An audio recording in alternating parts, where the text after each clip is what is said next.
Hello and welcome to this Excel tips video. I am Sumit Bansal, and in this video I'm going to show you 3 ways to transpose data in Excel.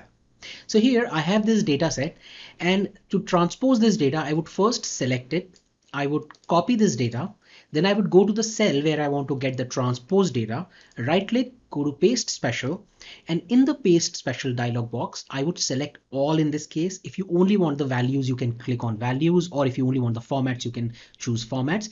In this case I would keep all selected, and then I have the transpose option here, so I would click on this and then click OK. And as soon as I do this, I get this data set which has been transposed.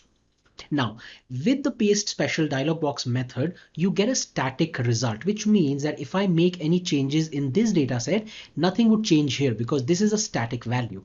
If you want these to be linked in such a way that if I, let's say, change the name of product B here and make it something else, then it automatically gets changed in the transpose data.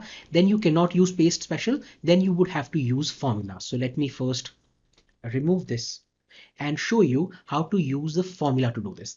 So there is a transpose function in Excel that you can use in this case, but before you use that function, you need to select the range where you want the transposed data, the result, and this range should be of equal size that your original range is. So in this case, my original range is 5 rows and 5 columns. So I need to select the same size of range here, and then I need to use the formula. So here I have selected 5 rows, 5 columns, and I would use the transpose function. Then I would select this entire range. And now instead of pressing enter, I would use Control Shift Enter because this is an array formula. So now when I press Control Shift Enter, you can see I get this result. And here you get 0 because this cell is empty. But in all the other cells, you can see that you have the transpose data. So the products were in column here and now they are in rows here. And similarly, the data has been transposed. Now, the thing that I do not like about this function and this method is that you need to know the right range size. In case you're working with a long range, a large data set, then there is a possibility that you may end up doing some error. And this is why I do not recommend using this function. Instead, use the method that I'm going to show you now. So let me first delete this. And what we are going to do is, first, I'm going to copy this data here. Then again, right click, copy. Come to this cell where I want the transposed data, right click, go to paste special. And in this case, you have an option called paste link, and it would become available only when you have all selected here. And now when I click on paste link, see what happens.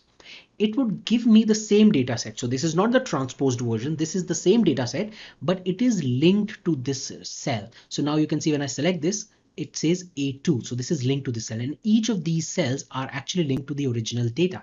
Now I'm going to use this data and transpose this. So I would select this data here, and what I want to do is I want to transpose it while maintaining these cell references so that it still refers to the same original data set. So I would press Control H. This would open the Find and Replace dialog box. And in this case, I would find an equal to sign and I would replace it with something like a hash sign, or you can use a pipe symbol or @ symbol. The idea here is that you have a unique value that would replace the equal to sign, something that is not already present in your data set. So I'm using hash sign. You can use a combination of characters if you want. And now I would click on replace all.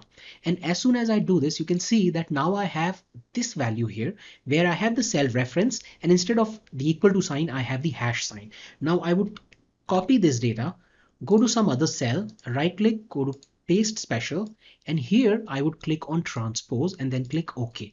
And as soon as I do this, this data has been transposed. You can see A1 is here, then B1 is here, and C1 is here. Now I have this data. I would again press Control H, and now I would replace the hash with the equal to sign. And now when I click on replace all, you can see this data refers to this original data set. So here it refers to this cell. If I make some change here, let's say I make this from 312 to let's say 500, you can see that this value is going to change. And this change is here because this is linked to cell B3. This is how you can transpose data in such a way that it is linked to the original data set, and you do not have to worry about the size of the range. You simply copy it, paste it here, make the replacement, then again paste it as transposed data here, and then change it back to the formula. So this is how you can transpose data in Excel using 3 different methods. That's it in this video. I hope you found this useful. Also, if you're liking these videos, please subscribe to this YouTube channel and please click on the bell icon so that you're notified whenever I come up with a new Excel tips video. Thank you and have a nice day.